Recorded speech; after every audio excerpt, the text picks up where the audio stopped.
Bonjour à tous mes chers Gunners, et aujourd'hui je suis très heureux de vous retrouver pour un nouveau débrief. Arsenal s'impose sur le score de 1-0 sur la pelouse de Crystal Palace, ça fait plaisir. Actuellement Arsenal compte 6 points au total en Première Ligue, donc on a 2 matchs, 2 victoires, rien à dire, mais il y a quand même des points négatifs à relever par rapport à ce match-là, et donc on va en parler dans ce débrief. Mais juste avant qu'on commence avec cette vidéo, si ce n'est pas fait, je t'invite à t'abonner, à liker et à commenter cette vidéo.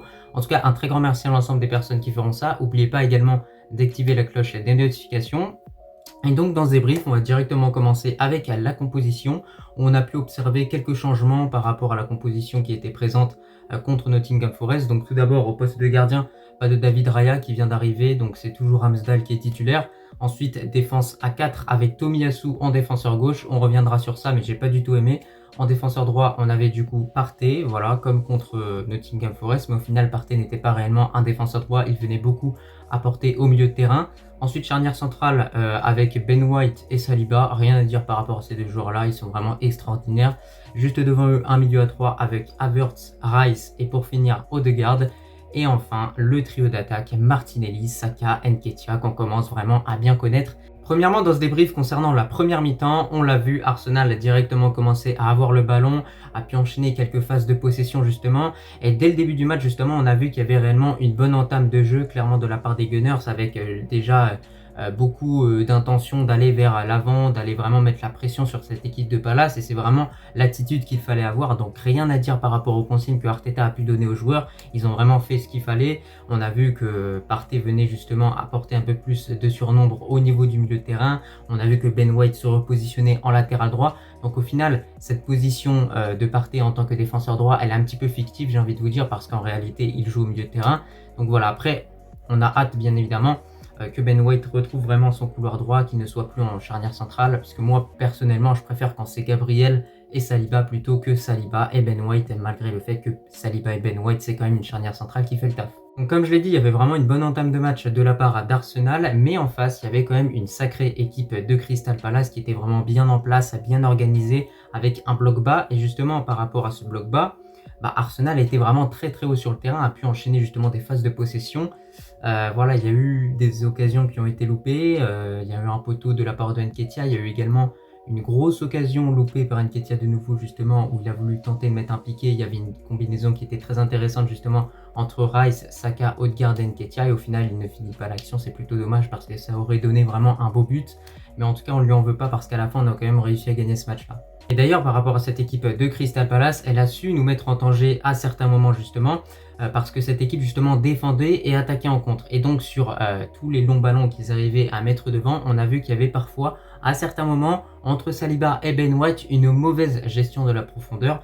Et donc clairement, ça a provoqué des occasions pour cette équipe de Crystal Palace. Mais malgré ça, on a vu encore une fois que Saliba a su sortir une prestation très solide avec ce tacle décisif qu'il a pu sortir. Je sais plus à quelle minute il a effectué ce tacle là, mais en tout cas voilà, il fallait vraiment se montrer méfiant. On savait qu'ils allaient clairement jouer de cette façon là, c'est-à-dire en balançant devant et en espérant qu'un de leurs attaquants allait courir plus vite que Saliba. Au final, malgré ça, on a quand même réussi à prendre 0 but contre cette équipe de Crystal Palace. Un autre point négatif que j'ai retenu durant cette première mi-temps, c'est que cette équipe d'Arsenal justement passait beaucoup trop de temps à tourner autour du pot en quelque sorte, à tourner autour de la surface de réparation de cette équipe de Crystal Palace sans réellement prendre de décision. Et quand je parle de décision, je parle de par exemple tenter une frappe, tenter un centre, tenter réellement de se créer une occasion. À chaque fois on tournait autour de cette équipe de Crystal Palace et ensuite il parvenait réellement justement à récupérer le ballon et derrière ça repartait pour eux.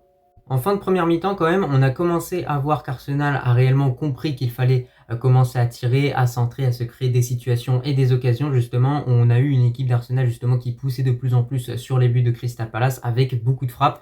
Et c'est à partir de ce moment-là que je me suis dit, oula, Arteta a pu parler aux joueurs et les joueurs ont bien compris qu'il fallait vraiment beaucoup tirer pour tout simplement marquer, parce que cette équipe de Crystal Palace, elle est capable de camper pendant des heures devant son but.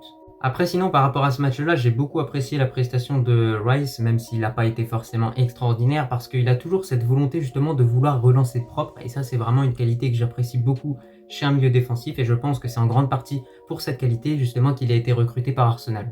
Désormais, on se tourne du côté de cette deuxième mi-temps et Arsenal va enfin marquer dans ce match-là grâce à un penalty obtenu par Eddie Nketiah. On le savait, il a fait 2 loupés durant ce match-là. Fallait qu'il se rachète et là du coup, en obtenant ce penalty, on le pardonne très clairement. Ce penalty qui est derrière marqué par Odegaard avec plein de sang-froid. Donc voilà, rien à dire, Arsenal mène 1-0 à partir de ce moment-là.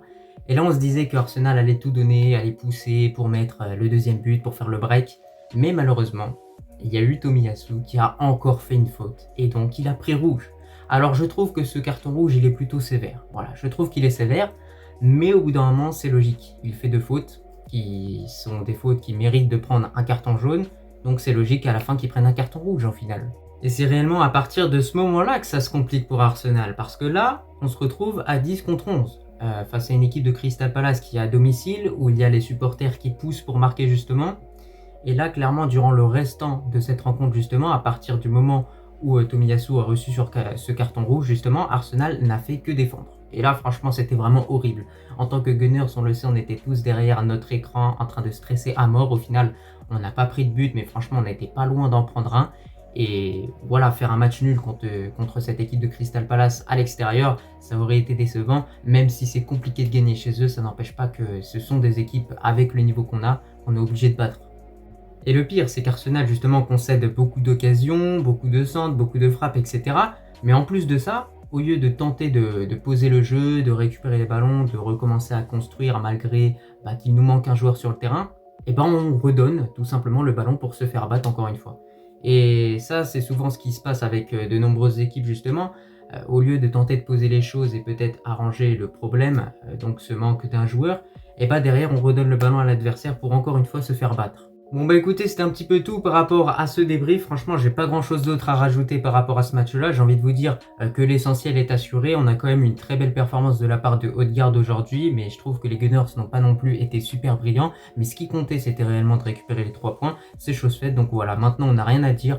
On a beau ne pas être satisfait de certaines choses qui ont pu se passer durant ce match-là, ça n'empêche pas que Arsenal a réussi à prendre les 3 points et c'est ce qui compte au final. Parce que voilà, 2 matchs, 6 points, Arsenal se place bien dans le championnat, donc il faut continuer ainsi et gagner le 3e match prochainement. Donc en tout cas, je te remercie si tu as regardé ce débrief dans son entièreté et moi je te dis tout simplement à la prochaine.